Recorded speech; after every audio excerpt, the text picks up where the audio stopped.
साथियों नमस्कार। Expert study पे आपका स्वागत है। आज हम बात करेंगे लाल बहादुर शास्त्री जी के बारे में कि वो हमारे पूर्व प्रधानमंत्री थे और एक छोटे कद के व्यक्ति पूरे भारतवर्ष में ही नहीं बल्कि पूरे विश्व में एक ऐसा छक्का छुड़ा के रख दिया कि पाकिस्तान तो क्या और देश भी उन पर तरह तरह की टिप्पणियां करने लगे कि आखिर शेर कैसे आया। चलिए उनके बारे में आज हम बातें करेंगे। उनकी रहस्यपूर्ण मृत्यु किस प्रकार हुई, किस दशा में हुई। 11 जनवरी 1966 की सुबह ताशकंद घोषणा के हस्ताक्षर के बाद वाली सुबह लाल बहादुर शास्त्री हृदयघात से प्राणहीन हो गए और उनकी मृत्यु पर विवाद उत्पन्न हो गया। साथ ही अफवाह भी फैली कि अमेरिका की इस मामले में सेंट्रल इंटेलिजेंस एजेंसी जो अमेरिका की है CIA का हाथ होने का भी संदेह था, जैसा कि पश्चिम भारत की आणविक महत्वाकांक्षाओं को लेकर शंका में था और दक्षिण एशिया में शक्ति संतुलन में मुश्किल हो रही थी। यह विवाद अभी तक खत्म नहीं हुआ था।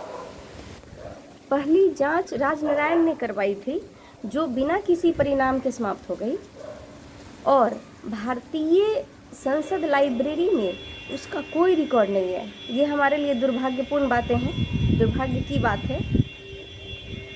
वर्ष 2009 में जब यह सवाल उठाया गया तो भारत सरकार की ओर से जवाब दिया गया कि शास्त्री जी के निजी डॉक्टर RN चुघ और रूस के कुछ डॉक्टरों ने मिलकर उनकी मौत की जांच तो की थी, परंतु सरकार के पास उसका कोई रिकॉर्ड नहीं है।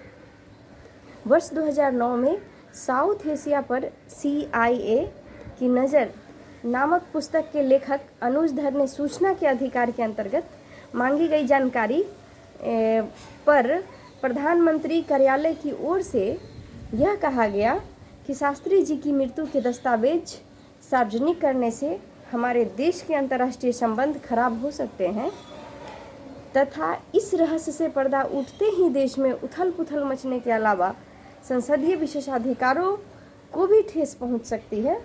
इस तमाम कारण से इसमें यह सवाल का जवाब नहीं दिया जा सका। लेकिन ये तो जवाब नहीं है। हमारे जो महान दिग्गज पुरुष इस प्रकार से अगर हम पीछा छुड़ाते रहे तो कैसे होगा।